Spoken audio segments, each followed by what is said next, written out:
أهلا بيكم. طالما وصلت للفيديو ده يبقى أكيد بتدور على إجابة لسؤال مهم: إزاي الأنيميشن بيتعمل؟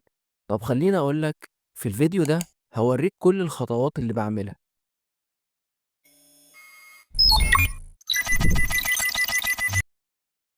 أول حاجة ببدأ بيها هي الفكرة دي بتبقى موضوع الفيديو أو الرسالة اللي عايز أوصلها. بعد كده بكتب سيناريو بسيط، يعني الكلام اللي الشخصيات هتقوله والمواقف اللي هتحصل.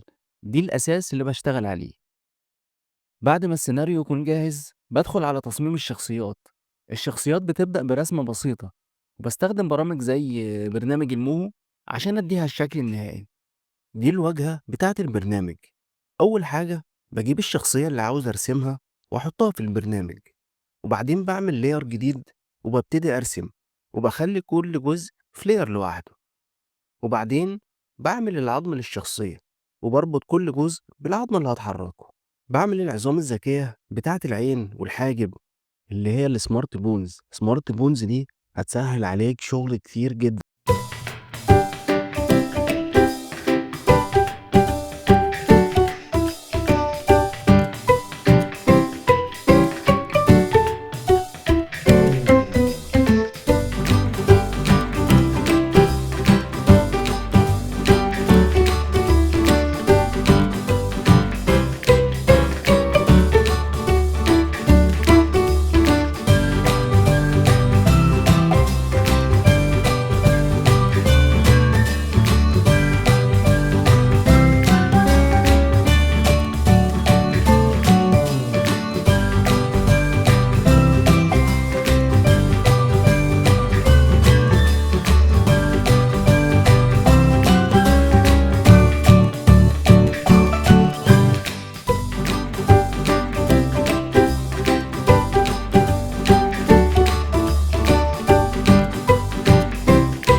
برسمه لوحده وكل لاير بيبقى لوحده، وبعمل له العظم بتاعه وبربطه بالليارات.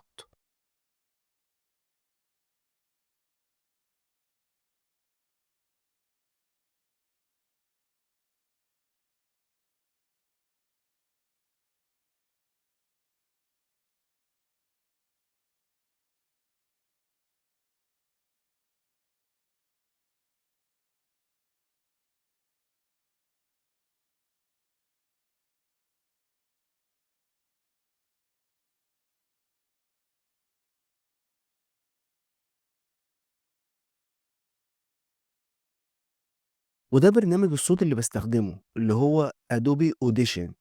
بعدل عليه الصوت وبعمل حفظ للصوتيات بتاعت الشخصيات اللي هضيفها للفيديو، وبعدين بعمل ليبسينج.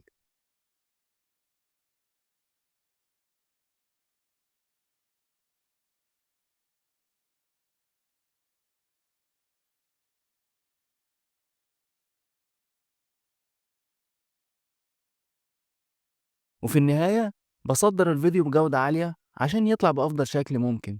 التصدير بيكون آخر خطوة قبل ما الفيديو يوصل ليكم. وبكده أكون وريتك إزاي الفيديوهات دي بتتعمل. لو عندك أي سؤال عن أي خطوة أو حابب أشرح حاجة بالتفصيل أكتر سيب تعليق تحت. شكرا إنك وصلت لحد هنا، وما تنساش تعمل لايك واشتراك عشان تشوف باقي الفيديوهات.